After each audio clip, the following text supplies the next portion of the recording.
we have the opportunity to turn things around. Now it's getting hot. We have the opportunity to turn things around. We do. By raising up, by up leveling ourselves, by leveling up ourselves. So like it's like in the gaming world, you level up, right? Like you're going along like what was it called? I used to love to play this game. It was like EverQuest. Yeah. And you go on these quests, and as you're going on these quests, as you complete things and you conquer things, you level up, right? Because you're going through crap, you're trying to figure out, you're fighting people, you're like doing this, but then you don't get weaker when you go through that. You level up, you get better. And so, same thing with marriage and life in general is like we're gonna go through crap, right? Sometimes crap is caused by ourselves, sometimes it's caused by someone else. That's an opportunity to level up. And when I say level up, I don't mean I mean becoming better than the person you were yesterday. Taking the opportunity to be better. I did a podcast about locking your keys in the car, and I talk a little bit about that. Like things sometimes we cause things, but sometimes things just happen to us. But this is an opportunity to level up. You can become kinder, more patient. You can, d- you know, use these moments, these fights in life to better yourself. Like, okay, how can I? It's like the donkey scenario. You've probably heard it before. It's an old tale where a donkey fell in a well, and the owner's like, well, guess I'm giving up on this thing because there's no way I'm getting it out. The money and the time it takes to get that donkey out, not worth it. So he starts burying the donkey alive in that well. He starts shoveling in dirt. But the donkey, instead of allowing himself to be buried, would, once he got dirt thrown on it, he'd shake it off, and then he would start stamping on it. Eventually, the owner of the donkey had thrown in so much dirt, and the donkey kept shaking it off his back and stamping on it. It got him high enough to where the donkey just was able to leap out. So dirt can get thrown on us. We can shake it off, stamp it, and use it to level ourselves up, right? So in our marriages, this is where we can make us level up in meekness. That's the power we want in our marriages is meekness. And we want to level that up, right? We want to go from masochism to meekness, okay? Masochism, jeez, is stuck in victim mentality where they're like, I'm the victim and I'm just doing things just so I don't, have an argument or I'm just going along, and I'm depressed or whatever. That's masochism, right? They're not coming from a place of love and understanding and at all. So, but meekness is like, okay, things suck. I see that. I'm not going to deny that I have all these, feelings. It doesn't mean masochism doesn't have feelings. They definitely have feelings. They feel all that, but then they're like, okay, instead of, but then they're able to rise above it, and that's the trick is learning to rise above it. It took me a long time to do this, but anyway, you rise above it. You shake it off, you stomp on it, and you rise above it. You're like, okay, today I'm gonna, work on being more understanding.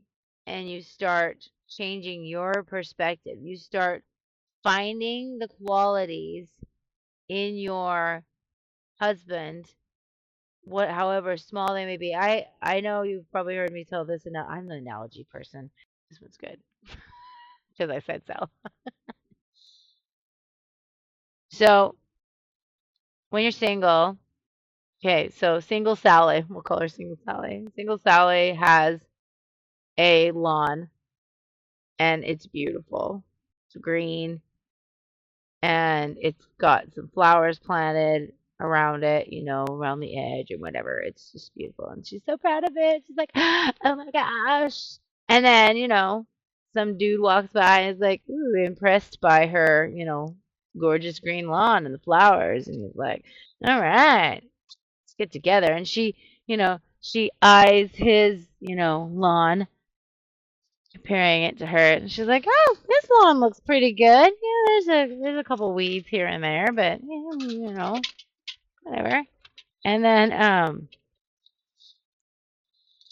Sally and we'll call his name John, they get married, and Sally, looks out her window and sees her beautiful lawn, and then she looks over at her husband John's lawn, and she's just like, "Oh yeah, his is still about the same." And then time passes, and she realizes that the weeds in his lawn are starting to drive her nuts because she thought, "Oh, when I marry him, he's gonna pluck those. It'll be fine." But then he doesn't pluck them. So she's focusing on them. There's not that many weeds, it's just a few. But she's just like nagging John, "Hey, you need to pluck those weeds. Like, they're going to overgrow and take over your lawn. You need to pluck those weeds." And so, but then he's obviously like, "How dare you tell me what to do? I didn't get in this marriage for someone to tell me how to take care of my lawn," right? And she's just battling, these weeds. And then before she knows it, John isn't even taking care of his lawn anymore. He's just like, the weeds are growing further, and she's just like, "Oh my gosh." Finally, she gets so frustrated because his lawn is now overgrown. He's not mowing it.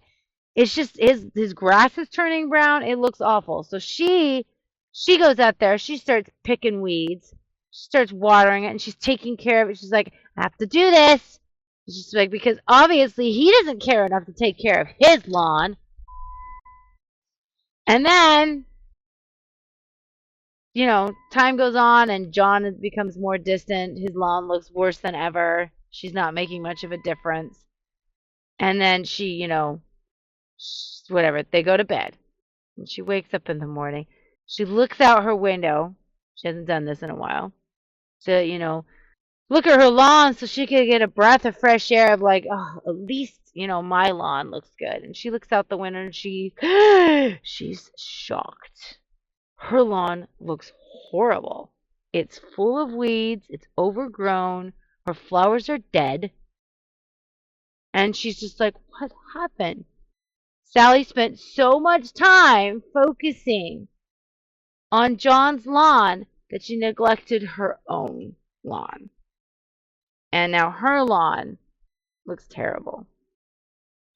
And she's just can't believe it, how horrible her lawn is. And how, she's like, "How could I have done this to myself?" And she's like, "This is a mess." And so she decides, "All right, screw John's lawn. It is what it is. I'm going to go work on my own lawn." So she goes, she trims, she picks all the weeds, she mows the grass, she starts buying new flowers, and she starts putting them in. And this takes time. This takes a long time, but she's doing this. But John starts to notice. He starts to see here and there. I'm just like, hmm. And one day, all of a sudden, out of nowhere, he's like, "Hey, your lawn is looking nice." And she's like, surprised, right? And she's, "Oh, thank you." And she just keeps working on her own lawn. And she looks over at John's lawn. She's like, "My lawn is looking good. His still looks terrible." She's just like, "But if I focus on his lawn, then it makes my lawn worse." So she's like, "Okay, what am I going to do about this?" And so she starts finding things about his lawn that are attractive or that are good. She's just like, "Okay, well, he's got some wildflowers growing there, and those are pretty." She's like, so she says to John, "Hey, I like your wildflowers. Those are so pretty. The purple color in that is gorgeous." And John looks at her and he's just, "What? Like, where where is this coming from?" She's like, "Yeah, this is really pretty." And then she'll ask, "Do you mind if I pick some? I would like to, you know, put them in a vase and display them in the house." So she picks them, she displays them in the house. And every time she walks by them, she smells them and she appreciates them. And she tells them, "Thank you for these flowers." And she just keeps working on her own lawn. Eventually, her lawn is like better than it ever was. So much better because she got new ideas. She landscaped it a little bit. She even added a tree. It's beautiful. Her lawn is gorgeous now. And John, and she just keeps complimenting John on, hey, I love, she's like, I know that's a weed, but I really love how it blossoms. That weed has a beautiful blossom, right?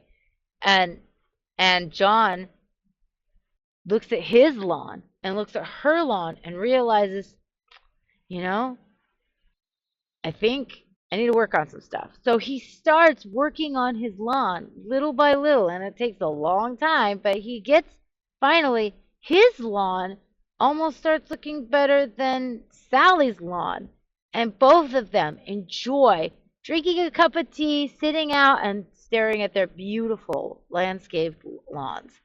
It took a lot to get there, and it wasn't easy, and they went through a lot of hell to get there, but they got there. Now they both have beautiful lawns. They're happy and they compliment each other daily on their lawns. And whenever each of them try to help each other with lawns because it's asked for or accepted with love and not out of, criticism or judgment. So this is exactly what happens in a lot of failing marriages is people when they first get married and they notice the weeds or the imperfections or the human part of them, they think, well, or maybe there's even claims of, oh, I'll change, but then that doesn't happen. And now we're like, oh, well, it was lies all along. And, well, this is just going to go downhill. And we start self sabotaging. And we become so focused on each other's lawns that we are neglecting our own lawns and we ourselves are becoming worse and not better as a human being or as a as a marriage partner because we're so focused on the other person. And at times we'll be looking around going, oh, the grass is greener over there. That person's lawn looks so good. I just wish I was over there on that lawn because that lawn looks peaceful and happy. But that lawn can look just as crappy if we're using the same skills that have not been working or the same patterns that didn't work for our first time. It's just going to repeat itself. So it can't get better unless we better ourselves. He's been so focused on your lawn that his lawn has gotten pretty crappy, right? Because he can't let go of your weeds in your lawn. And you can't let go of the weeds in his lawn. So you end up with both two crappy lawns. And, one might point fingers at the other. It's because they're doing this and not giving me this. Or, you know, well, she's doesn't seem to, change. This is, she's still, you know, got these issues and I don't see an end to it and I'm exhausted by it. So, I feel like why do I bother trying still? That doesn't help. Just start working on yourselves. So, that doesn't mean we neglect each other and that doesn't mean we need to learn to find the beautiful weeds, the flowered weeds, or the wild, display them, have them be the focus of what you choose to focus on. And as you do that, they start automatically working on their lawn because they like these compliments. They're like, well, what else could I do to get these compliments? I know, I'll mow the grass. Ooh, I got more compliments. Ooh, I like the mowed grass. Well, let's plant some flowers. Ooh, love that flowers. And that's us growing and blooming and becoming better people, better persons. So this is the key to a healthy marriage is And this is also makes selflessness come into play. No longer are we insisting that they have all the things to work on. No longer are we in victimhood. No longer are we in masochism. We're just like, you know what? I know they've got their issues, whether it's anger issues, whether it's um, PTSD, or whether it's like they're tapping out all the time because they can't deal with the real world. Whatever it is, it's like, you know what? They got to deal with that. I'm going to love the wildflowers and point them out everywhere, every time I can, pick them and display them. But in the meantime, I'm going to work on myself. And sometimes they might criticize me for how I'm working on my lawn. They're like, why would you mow it like that? But that's okay. That's their problem. It's only because they're struggling within and they're not there yet. That's just because they are having a hard time seeing my improvements and they feel like they're being left behind. But I'm not leaving them behind. I'm just making sure that I'm better, right? So you're leveling up, and then at first, maybe that'll rub them the wrong way, even. Some people it might, some people it has, but that's okay. You just keep doing it anyway and complimenting the good things about them, and you, again, you get what you give. If you're giving insults, you're going to get insults. If you're giving criticism, you're going to get criticism. If you don't give compliments, you're not getting compliments. If you're not serving, you're not going to be served. If you're demanding, they're going to be demanding or tapping out, right? You get what you give. So give what you want, and then you'll get back what you want. I leave you with this analogy, love. Mwah.